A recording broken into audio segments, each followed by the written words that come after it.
softly hum, as if you're on a you're a very gentle Hoover. Okay, so we're going to do it to a v sound, and I want it to be really buzzy and full of friction. So, try that. Mm. Oh, hello. Let's that Mm. magic mute button for a moment. Where have I got a couple of? Oh, what a fabulously full session we have today. 140 people on Zoom. Welcome to everybody. With me? Great. Really feel how that sound sits in your body. We've not done any singing so far yet together, apart from in Sing Plus sessions. So this is your chance to just blow the cobwebs away and really find that voice. So if you want to pitch it at a different pitch from me, that's fine. This is your fact-finding mission. A couple more gentle vs. Here we go. And one last one. Really feeling the vibration.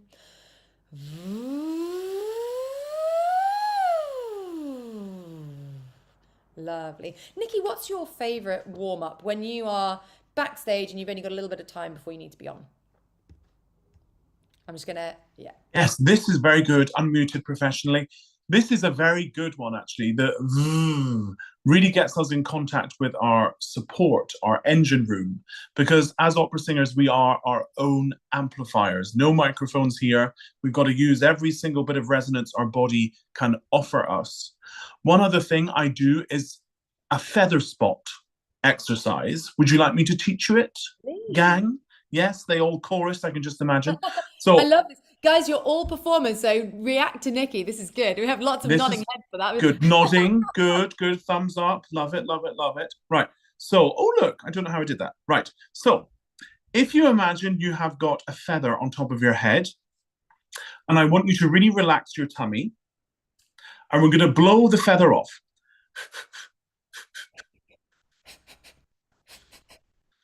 And this is a really great way of making sure that we are completely releasing before we sing, because we want him to breathe into that area which is activated when we blow off the feather. So try again one more time, blowing off. Then we're going to take a nice big deep breath into that area which we've just activated with the feather. So it's really, really low down in your body. It's kind of below your belly button. It's basically as rude as you can go without being rude.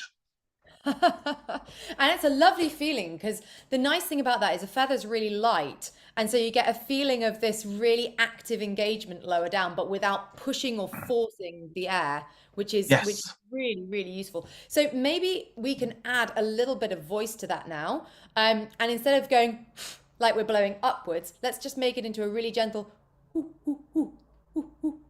like a staccato owl, but you're still thinking of blowing that feather away. Let's do a few of those together. And I like that. I'll let Nikki do all the demonstrating. I'm out of a job, guys. It's really nice. And Nikki, do you feel the same engagement down low when you do that than you do when you're blowing your imaginary feather off? Or does it change once you Absolutely. introduce the I, voice? I have to make sure that I'm aiming for the same area Yeah? because basically we want to feel that connection with as low down in our bodies as possible. Because if you think about our vocal folds are only the size of a thumbnail. So they're teeny tiny little fragile muscles. So we don't want to be controlling any of our sound from up here. We want to send it all downstairs to the engine room. And then we can make a huge noise, which doesn't just fill our square, but fills a whole auditorium. And that's the key, isn't it? That is the thing that absolutely blows my socks off about opera is the sheer size of the instruments that are in play. This is something that I've always wanted to ask, and you never really have the right opportunity to ask it. What is the difference, in your opinion, between a concert singer with a big voice and an opera singer that can project over an enormous orchestra whilst lying flat on their back and with their legs in the air, so to speak, but in some kind of incredibly convoluted position, but still creating that sound? What has changed? What has developed to get to that point? Well, opera singers are vocal athletes. So we really work hard to be able to release ourselves enough to be able to make this huge sound, which is made up of different parts. It's not just like screaming or something. Obviously, we have to be absolutely in tune. And it's one of the only art forms which encourages both release and also engagement. So we're looking for this perfect combination of muscles. So when we breathe in, we're looking for the body to be able to support this sound, to best use these tiny little vocal folds to make as much noise as possible while reaching all these resonators in your head space, in your pharynx, your larynx. So you're having control over about 8 different things. That's why it takes a long time to learn how to do. And how really there isn't one golden key to singing. It's about 8, and you're like an alchemist, and you're just kind of really peppering all of this kind of technique with different ingredients to make it work best for you. It's an entire lifetime's work to do what you do. So, how can we possibly attempt something like the Brindisi from Traviata? Where can we start? Well, luckily, Brindisi, of course, means a drinking song. So Ah, it doesn't matter if you sound a bit drunk. So you don't have to sound extremely professional straight away. But what we can do, it's a bit like flying. You know, when a pilot goes to fly, they maybe have 4 or 5 things which they make sure are absolutely in place. So the door will be shut, your tray table will be down, everybody will have their seatbelt fitted and look after your own mask first. So I write a little list for when I'm singing to best try and recreate the best conditions for my singing. And I would encourage you to do the same. So breathing low into the feather spot. ooh, breathing low into the feather spot. I want that on a t-shirt. That's number 1. Merch is available. Excellent. Brilliant. So next, I would say having a loose jaw, because we want all of this to come straight from the engine room and straight out of your glorious mouths and faces. So there's various ways that we can make sure that our jaw is free, if we'd like to look at that. If you, we can do either a hand sandwich, I call it. So we get our hands and we pop it on our jaws, and we just want to make sure it's nice and released. So we can do that. Another way of doing it, lovely squares, is if you look upwards and allow gravity to let your jaw fall, and then set your head straight again, then you are ready to sing. And it might look a little bit silly, but I promise you that if you do this, then your voice will be as twice as resonant and twice as beautiful, because you're getting out of the way of your voice. Because all of these things, your larynx and your jaw, really want to try and help your singing, but none of it helps. It's all about Very downstairs. counterintuitive. All about that feather spot. Very Let's, good. Janine feels like a puppet. Yes, you will feel like a yeah. puppet, or some kind of, like a bit of a village idiot, perhaps. But it's kind of village idiot, but eyes of a genius. You've got to have those eyes switched on. Yeah.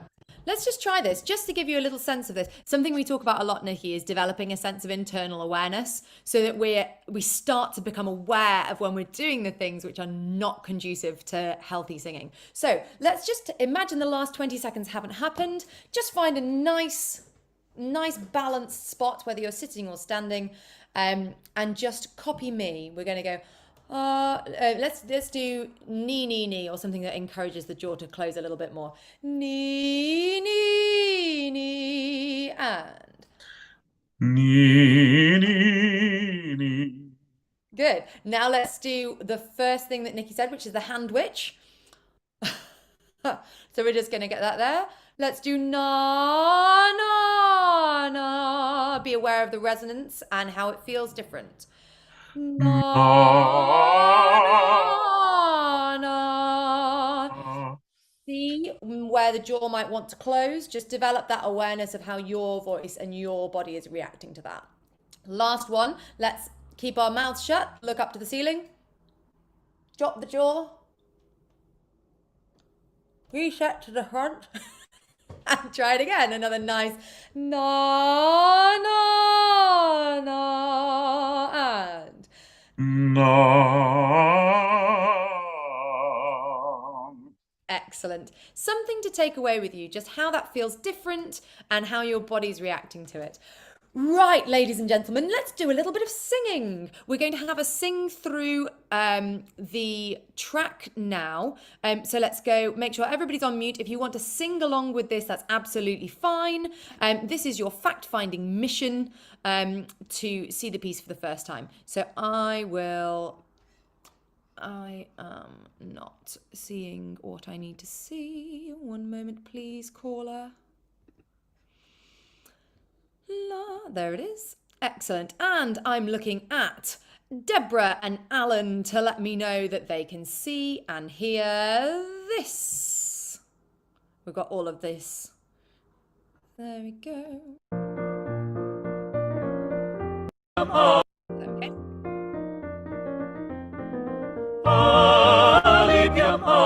Amor fra callici più all'igua ci avrà.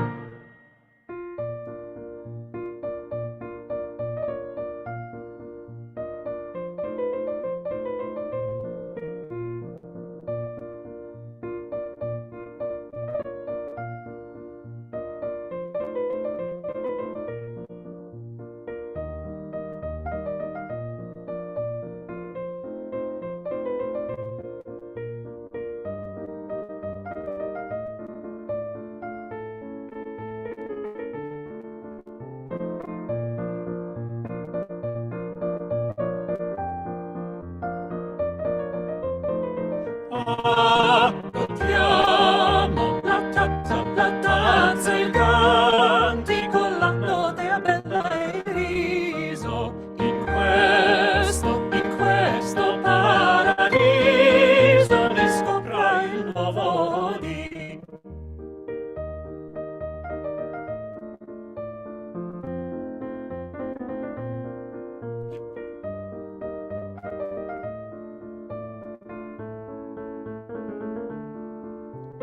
Ah sì, godiamo la tazza e il cantico, la notte bella e il riso, godiamo in questo paradiso, ne scopra il nuovo dì, ne scopra il nuovo dì, ne scopra il nuovo dì, sì, ne scopra il nuovo dì. Hurrah! Cheers! Nicky, can you tell us a little bit about the story of La Traviata and when we are introduced to the Brindisi? 1 second. There we are. Muting, very good. Sorry, I'm new to this malarkey. I'm used to people in the flesh. So, yes, La Traviata, of course, in my little bijou appartement here in Paris. This is perfect. So, we are looking at Act 1, Scene 1. So, this is where we first meet Violetta and Alfredo. They do not know one another, but they are amongst all of these party guests. And one of Alfredo's mates, Gastone, thinks that he can maybe be a bit of a matchmaker, a Cilla Black, if the UK people know who I'm talking about, who was somebody in the 90s and the 80s that used to have a television show matching people together. Very good. So we meet these lovely folk, and Gastone tells Alfredo to start a song. Let's have a song. And so we sing about the joy of drinking, the joy of love, and the joy and hope of a new day.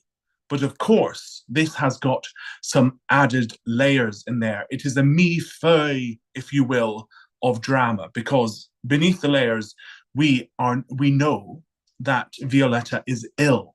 She has consumption or tuberculosis. She has got a dodgy chest, let's say. And so when she is talking about having a new day, this is hopeful. This has, maybe it's slightly tinged with sadness, not knowing if she's going to make it to a new day because she's very poorly. But actually, this party spirit really cheers her up. So really thinking about the chorus, you lovely people, you are as much a protagonist in this scene as anybody else. It's really important that you play your part to cheer everybody up, to enjoy, and to be the kind of party guest that you would like to be. And for those who don't know the opera, what happens? Does she make Well, it? Well, does she make it? There we are, the dramatic irony. Do we know what happens to her? So, of course, Alfredo and Violetta fall in love hopelessly with one another, and they go off to the countryside. And then Alfredo's father, J'ai mon père, turns up and puts a spanner in the works because he basically convinces Violetta to let Alfredo go and says, leave my son because she is a courtesan and isn't of the same status. We all know what it's like. It's all the same stories, but different day. And so they part. Violetta flees, and Alfredo is very, very upset. But then he finds out that basically Violetta did not leave for the reason he thought that they did, and that actually they are still in love. But by the time they come together, Violetta is very, very ill. And then she does pass away in a tenor's arms. Is there a better way to die? Probably not. I mean, when was La Boheme written? Well, exactly. Yes. Yes. Same story, different day. Yes. Yeah. Sue says similar to Moulin Rouge. Of course, Moulin Rouge is based on La Boheme. That is Exactly. the Yes, film there's lots of version. different bits. I think Rent Yeah. the musical as well is Yes, resonating. of course, yeah. And Yes. it's a timeless story. It's a fairy tale, if you will, that's been told in many different guises, of which this is one. So here we are at the beginning of a party. Nikki, how would you go about presenting yourself on stage when you are undirected? So it's easier when you have a narrative to carry out, or you're heading somewhere, you've got an aria to sing. What if you're just a background character with a kind of freedom to move on stage? How do you start to build a life for yourself on stage? Well, that's so exciting that you're all absolutely blank canvases. And there Yes. aren't many directors around who are going to tell you to lift your left pinky on this note and to raise your head on that bar. Really, it does take some responsibility from all of you. So I would say definitely in this scenario, bring a dish to the party. It might turn out that it's a vegetarian feast and you brought a leg of ham, but that's fine. At least you brought something, because you can always do a bit much and then be told to back off and not bring anything. So definitely bring something along. So I would think about what kind of relationship you have with the hosts. Are you very close friends? Are you cousins twice removed? Are you a formerly scorned lover? I would really join in that connective tissue of where you've been, how have you arrived at the party, what kind of relationships you have with those people around you. But also think this is a drinking song, there has been a lot of joy, liquid joy imbibed at this point. So you might want to think about what kind of tipsy person are you? Are you a giddy drunk, somebody that's just kind of kind of laughing quite a lot, which works quite well maybe if you're a soprano and you have this it's like little kind of champagne bubbles. So you might just be kind of laughing your way through. You might be a bit more of a professional drinker, so it doesn't really bother you all that much. But then suddenly you might have a bit of a hiccup, which is helpful for La notte bella el riso. Or you might be a lecherous drunk, so you might be kind of staring at people across the room and trying to link eyes with them so you can meet somewhere along the Seine later on. So it's up to you to do all of this kind of background work. And that Wow. really helps inform the character. Now, one very simple question before we get into the nitty gritty of this, because, ladies and gentlemen, we're going to do some of this work right now. Whose party is it in the opera? Oh, I think I'm not sure actually. Do Yeah, you know? I'm not sure either. So sorry for loading the bullets for you on that occasion. Let's find out. The joy of Google, everyone. Yeah, totally. Maybe somebody knows. Type it in the box if you know. Yeah, if anybody does know. It just says, it says Violetta hosts a party despite being very ill. That's actually really important. It's Violetta's party. Yes. So I think actually that's right. I did read that she put this on to cheer herself up. Yes. Yeah. So some people may know of her illness. Mm-hmm. Some people may not. They might just come along for the Ferrero Rocher. You never know. Okay. So everybody grab a piece of paper or grab your phone, type on your computer. We're going to make some of these decisions now. So, first of all, I would like you to decide how you know Violetta, or if you know Violetta. You can either know her or you can be a gatecrasher. I'd like you to make that decision now. Nikki, what are you going to be? I think I'm going to be Violetta's favourite homosexual friend. Excellent. So I'll just be egging her on. Fab. I think I'm going to be a gatecrasher. I think I'm going to know absolutely nobody, but there was a door open and it sounded like everyone was having a riotous time. So I slipped in to see what was going on. Excellent. Maybe next thing, I'd like everyone to post in the chat what their poison of choice is. Alcoholic or non-alcoholic, food or drink, all fine. Let's just have a bit of a brainstorm, get ourselves into the party spirit. What are you bringing to the party? Oh, no, wait. Stop. I'm getting all the messages directly. There we go. They're all public now. Off we go. Champagne, cassis, anything with bubbles. Oh, it's all going direct message. Oh no. I'll read them out. We've got some baby sham here. We've got all sorts. Yeah. Apple brandy, gin and tonics, tequila. Wow, this is taking a turn. I found Violetta on my list of 5,000 cousins on 23andMe. Very good. Mocktail, lots of decorations. Rum. I have to say, Kia Royale. That's somebody after my own heart. Amazing. We've got a lot of bubbles. Rhubarb gin. Yum, We've got some cocktails here. I didn't realize the cocktails were available. Very good. Well, it's a fantastic party by the sounds of it. Gwennon was at school with Violetta. Jerry is a childhood friend. Julie is the favourite aunt. Love that. Excellent. So we have an idea. Oh, Sarika and I, we're gate crashing together. Lots of fun. Oh, iPhone is apparently a friend of Alfredo and absolutely wants to set them up. I love this. Okay, so we have an idea now of who we are and how we're fueling the evening. So let's look at what we're actually singing and just remind ourselves of the importance of the chorus in this particular Yes, I wouldn't say movement. What would you say? Number.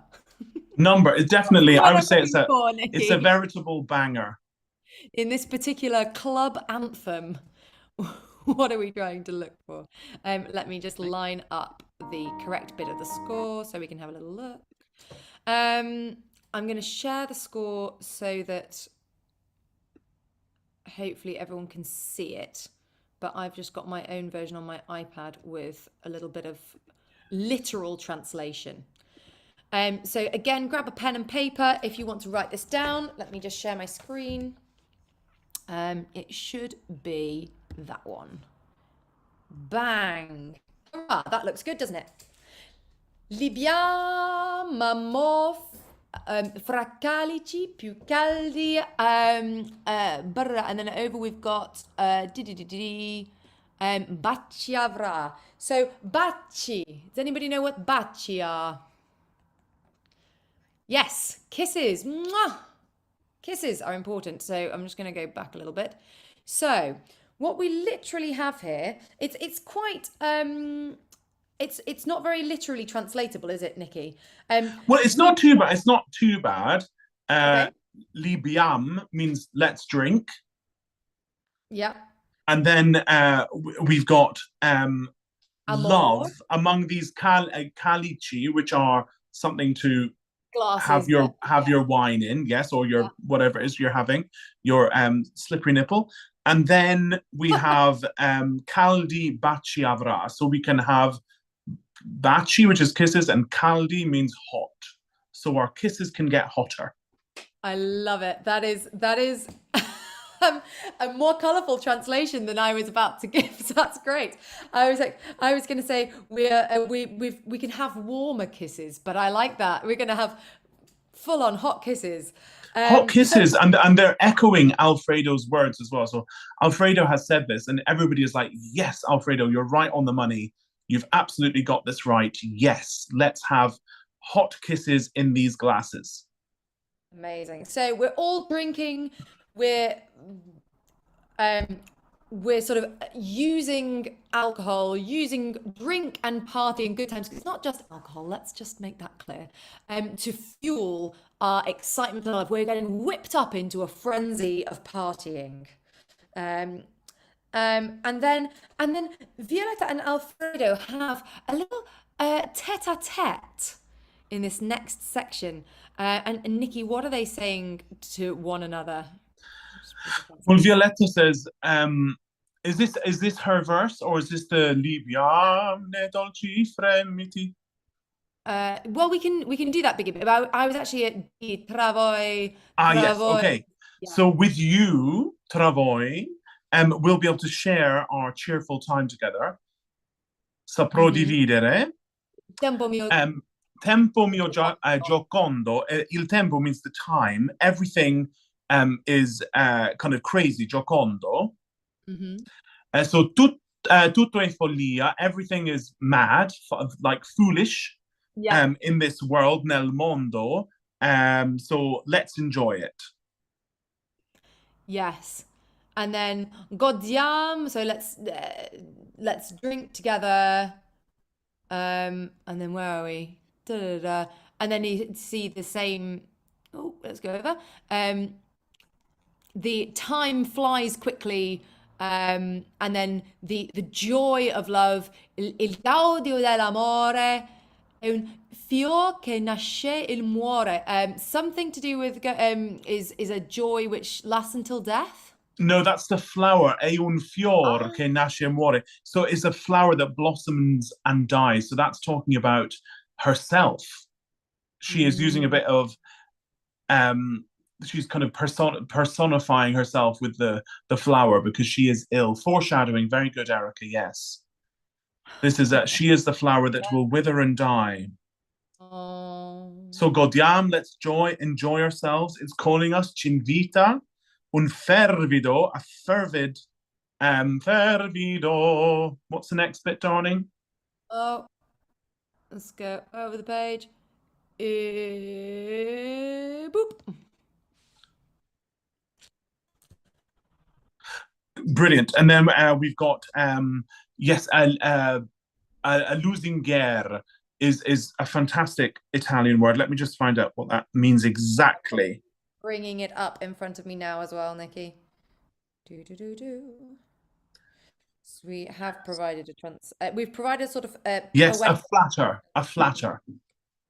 flattering, enchanting. Very good, Alison. Yes, enchanting words are inviting us.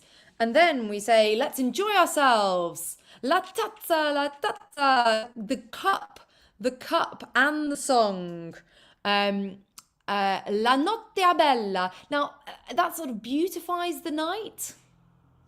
That's right, kind of the lovely night. La notte è bella. Il riso, laughter.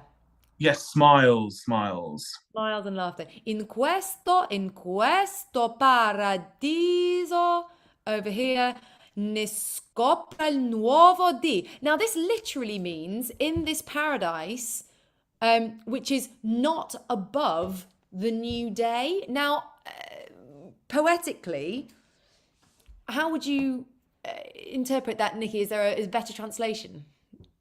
So basically saying in this paradise, we will still find a new day. So basically saying we will live another day. Yes, which is obviously what Violetta wants to hear. Definitely what she wants to hear. It's a kind of a call to arms. We're really boosting her morale. Great. So, and then right at the end, we fast forward a little bit, we then have one last little exchange between Violetta and Alfredo. La vita nel tripudio, isn't it? Tripudio. Tripudio. Life is pleasure. Yes, in its jubilation. Quando non siamo ancora, when one has not yet loved. Yes, fallen in love. So here we go. Ooh, you haven't fallen in love yet. Interesting. Yes, this is a bit of poetic flirting, I would say. A little bit of poetic flirting.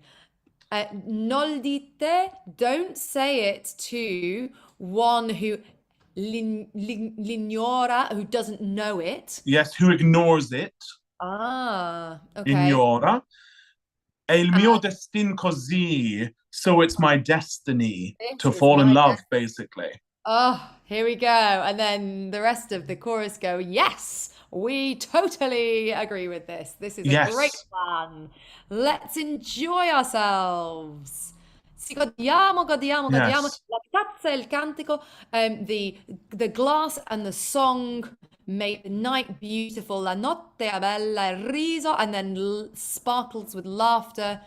Let's enjoy ourselves. Let's enjoy ourselves. And in this paradise, we will live a new day. I like that as a way of translating it, Nikki. We'll find a new day. We will live another day. exactly. And all of this chorus at the end, if you don't mind me saying, it's got these little dots on top of the notes, which means that it's staccato, and it's like everybody is egging on the love affair, which you can see kind of unfurling before you.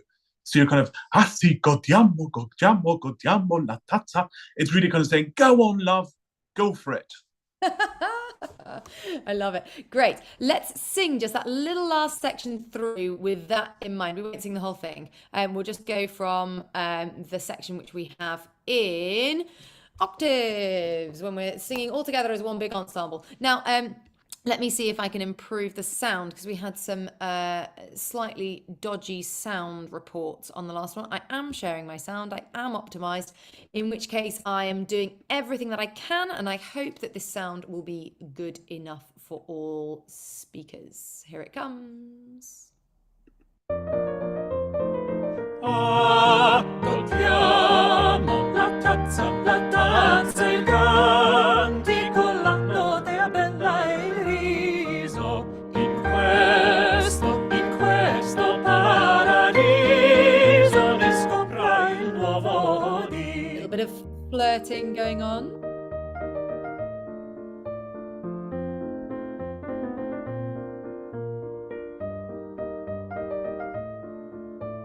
È il mio destin così.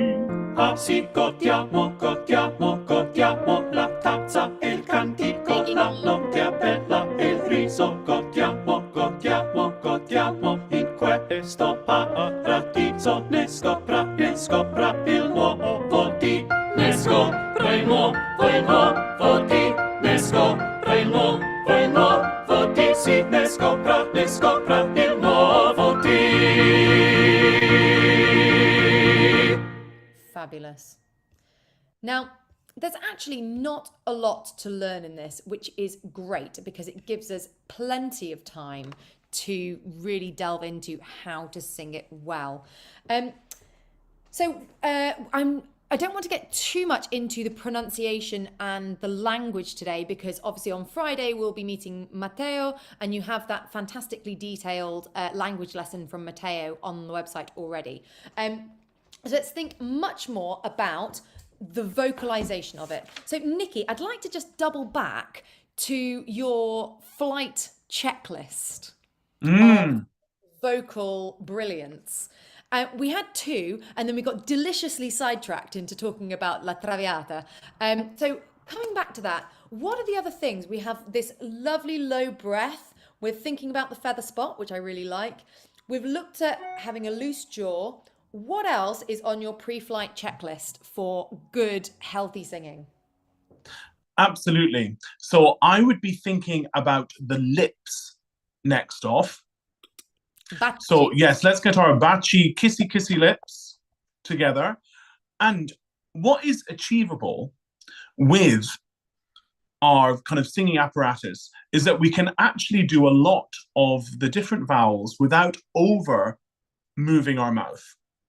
So if we think I, O, and allow your tongue to do the work inside. So let's try that all together. Ready? And I, O. So it's only the oo that has to slightly come into a more kissy shape. But even then, it's a very soft lips because this again is all about being able to have access to our engine room down below. You don't want anything getting in the way. We don't want anything getting in the way of this big, beautiful, beautiful sound. And also your voice box, as you get higher in your voice, it wants to do what we call laryngeal tilt. And this is a bit kind of, we're getting into the real ninja stuff here.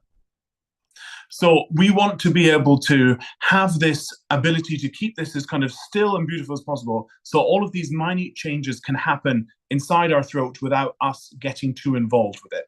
That's when we kind of just let it happen. So we've got to really kind of let that be. So, and I would say the next thing on the checklist would be the eyes. We really want to have our eyes switched on, because you might work with directors that say, oh, I want to see it in your mouth. I want you to really see all of these emotions happening here. But actually, if we do a little experiment now, if I look into the camera, here it is, and I say to you, I love you, I look like a maniac. Whereas if I go, I love you, you absolutely believe me because it's all in my eyes. So actually, in real life, we generally only use our eyes for expression. So the rest of your face can be there as a beautiful servant to your gorgeous, released singing. Yep. Let's just all practice that, because it's all easy to listen to somebody say it and go, yeah, that sounds great. I'm going to use my eyes. Let's practice it. Give me a really surprised expression. Let's have a, I'm going to do, and we're going to do screen wars. I'm going to go on gallery view. I'm going to say who I think looks best. Oh my God, Jana is staring into the camera already. Oh my goodness. It's amazing how actually my eye is drawn to people who are, my eyes was drawn to Elizabeth, to Olwen, to Jerry, to Pascal. Amazing. Looking surprised. Tina, you attracted my gaze. Ellen, yes. Valerie, you look delighted. Angela, I love the hands. Okay, so this is interesting because actually, Nicky, thinking about this, you can relax everybody. We've got an unusual format here because we're not on a stage. We're in a very strange environment where actually our faces are going to be really small.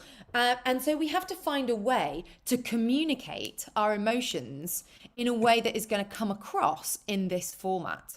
So I wonder what it is we need to change. Can we just try a little something? Nicky, I'm going to ask you to be the director here for a moment. Have you got a gallery view in front of you? Hang on one second, please. Caller, there we are. Yes. We're going to do a little experiment. So I'm going to ask everybody to pull some facial expressions, and then we're going to do the same thing again, but add some physicality, some body expressions as well. And I'd like you to just have a little look at what is arresting and visually engaging for you looking at a little screen like this. Okay, everybody, just standing nice and neutrally, give me a really surprised expression. A really angry expression. And a really sad expression. And now we're going to go surprised, but add your arms. And angry, but think about how you can physicalize that. And really sad. Great. And now, let's try drunk.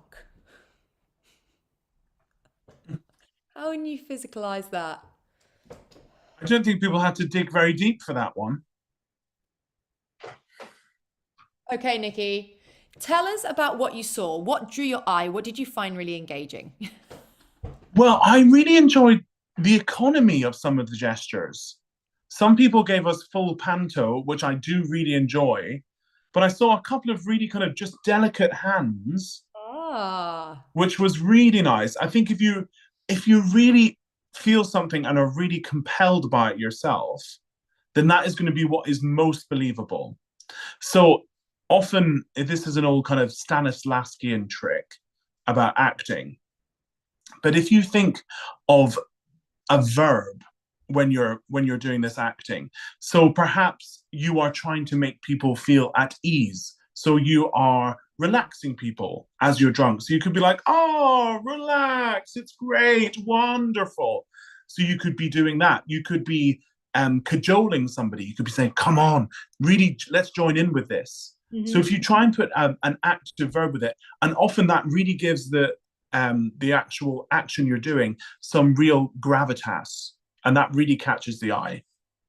That's really interesting. So this is a way of using narrative to fuel your movement. So as a little bit of homework, perhaps between this section and the next session, go and have a little look at the text that you're singing, at the translation, and then maybe come up with one word or two words, verbs, doing words that describe how you want to behave during that section of text. So the first one could be, I don't know, friendly isn't a verb. Oh, verbs. That's good. It's hard to. I'm coming up with lots of nouns, but verbs. You can friendlily. So Acquiesce. you could be trying, if you're a friend, you could be trying to connect with someone. Yeah. So you're connecting maybe with somebody. Or Yeah. you could be trying not to look drunk. You could be like, I'm fine. So you're convincing That's a great idea. somebody. Hilarious. And really, I'm going to ask you in the next session what you've chosen, and we'll hear from some people what they've chosen. Vibing, I love that. And then the second one, it could be different because, as Nicky said, we're getting to the point when we've realized what's happening between Alfredo and Violetta, and we're wanting to egg them on. We're enthusing them. We are getting whipped up in the excitement. So maybe the narrative of how you're behaving is going to change between the sections of singing that the chorus do. So we've got some great suggestions coming through in the chat. Welcoming, vibing, encouraging, faking it.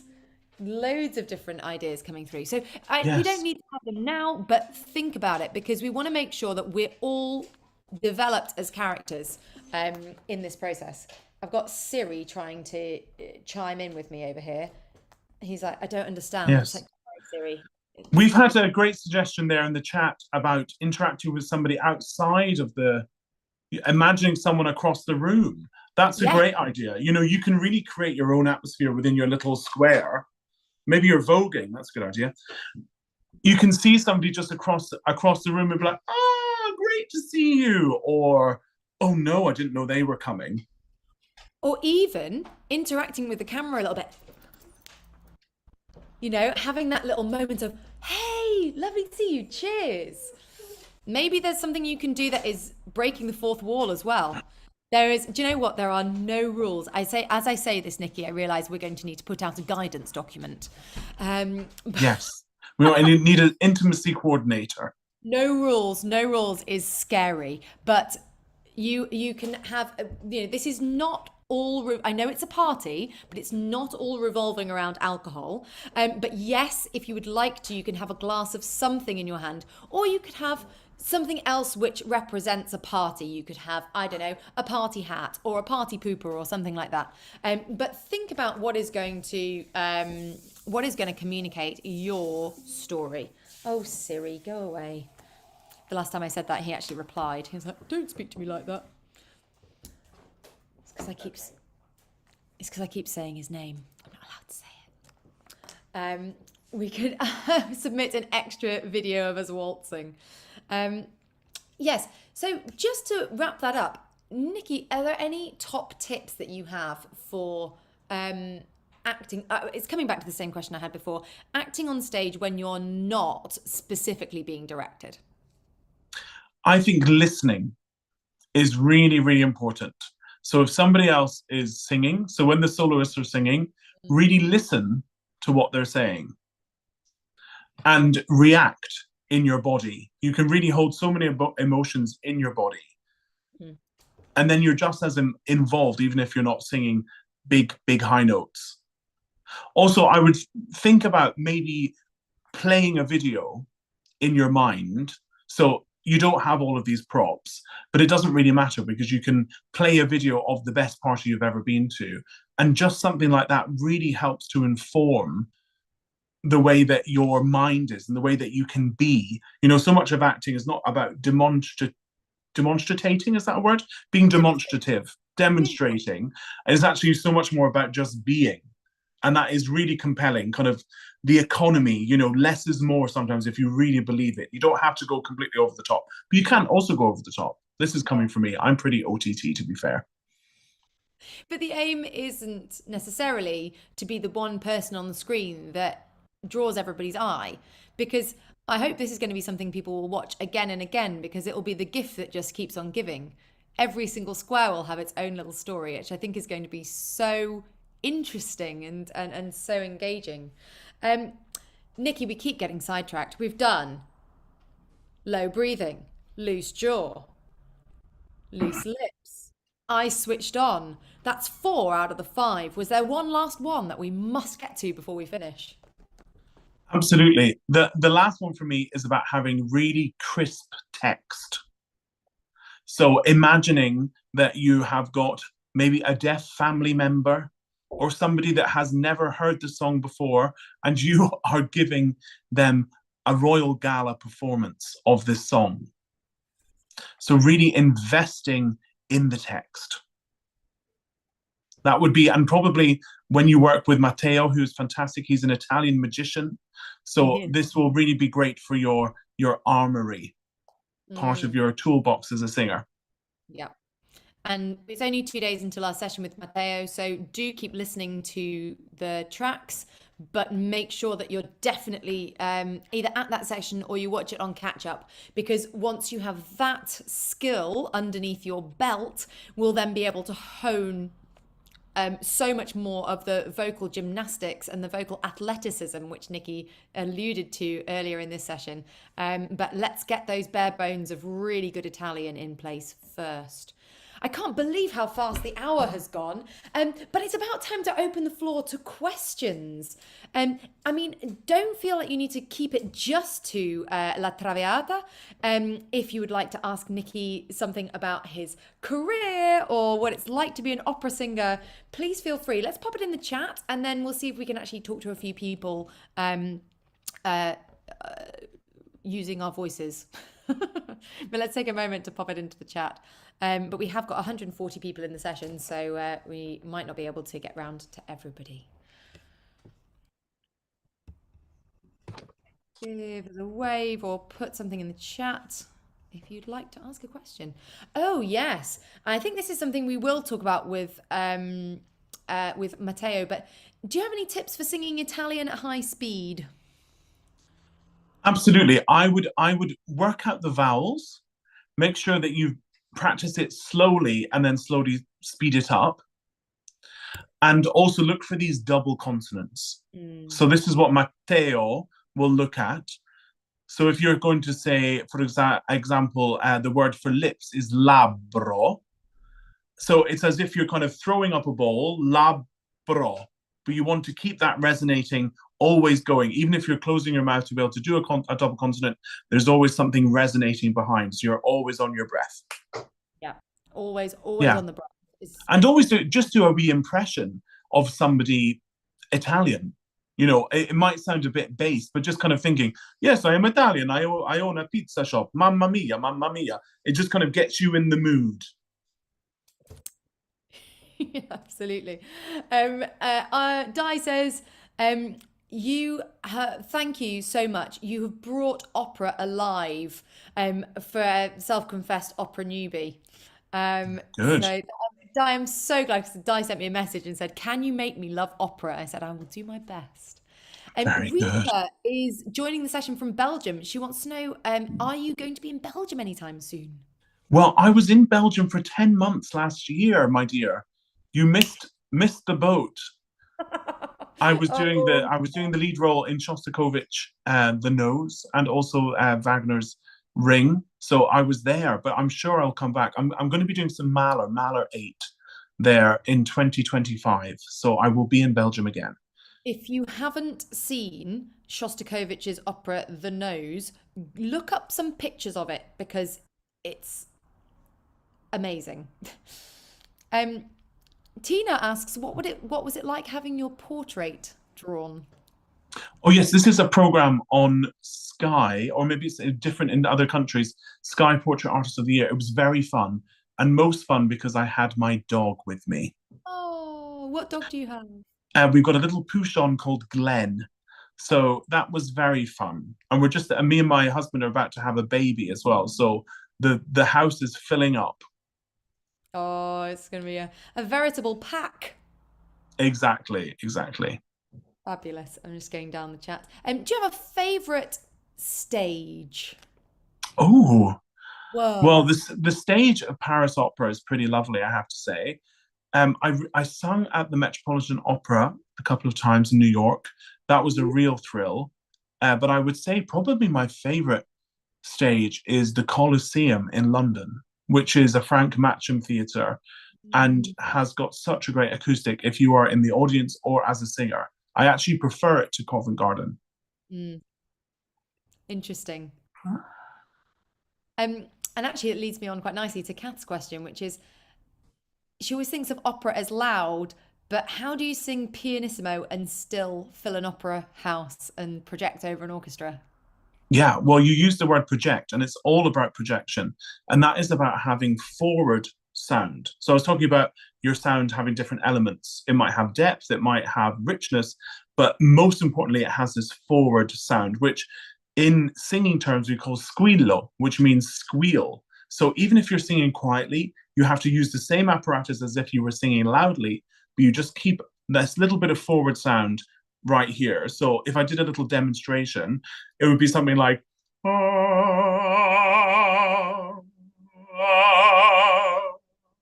you keep that front sound so you can actually sing and it still has your whole voice in it, but it's much quieter. You make that sound so easy. It's like, just has your whole voice in it. It's just much quieter. Of course, yeah. Why didn't I think of that? What is, last couple of questions. This is quick fire, Nicky Spence. Favorite role you've ever played? Oh, I'm just about to play Peter Grimes and I'm really looking forward to that. I think that will be my favorite role. And this isn't the first time you've played. It is, yeah. It is. It's going to be my debut, yeah. I really enjoyed Siegmund as well in Valkyrie. That was fun. Waving a sword around. One of the ring cycle. Yes. Da, da, da, da. Ooh, as a tenor, how does this opera sit with you where the if the baritone aria steals the show? It's always the way. The poor tenor. But thing is, tenors usually get paid more, so that's okay. It's fine with me. Last couple of questions. Elizabeth would love to know if you're going to be in Sweden. Not anytime soon, I'm afraid. We're coming to Copenhagen, which is just a small ride over the water, I believe. So we did a whole residency there last year. We're coming back to do some recitals, myself and my husband, soon. Oh, that'll be nice. When you're on the road. Yes. Lovely. Christine, you can check. This is Opera de Paris, isn't it, Nicky? So you could check on the website when the Paris performances will be in the next few weeks. Yes, we open on the 29th of February. Come along. Yay. And I'm just squeezing that. Sorry, I realised that we've got so many questions and not enough time. We'll have to save them for next week when we see Nicky again. Bettina just says, what a great session and an exciting project.